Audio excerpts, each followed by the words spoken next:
Syederalun berada di pesisir pantai Desa Gede Trumon, Aceh Selatan. Kompleks bangunan tua ini merupakan benteng peninggalan Kerajaan Raja Trumon. Kompleks ini menjadi simbol kejayaan daerah ini saat dipimpin Tengku Raja Vansuri Alamsyah. Selain terdapat bunker yang diyakini sebagai tempat penyimpanan barang berharga, bangunan utama, sejumlah meriam, serta sumur.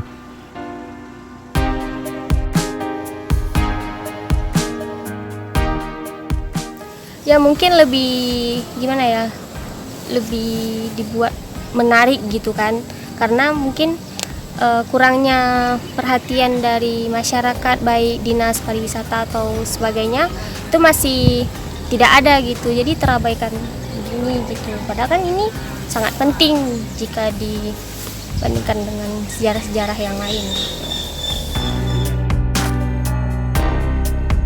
Di sisi lainnya juga terdapat area perkuburan keluarga Raja Trumon.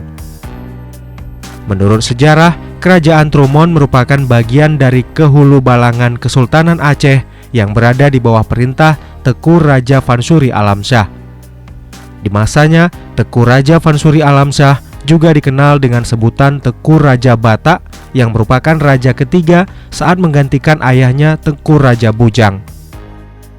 Dari Tapak Tuan, Yulham, Serambi On TV.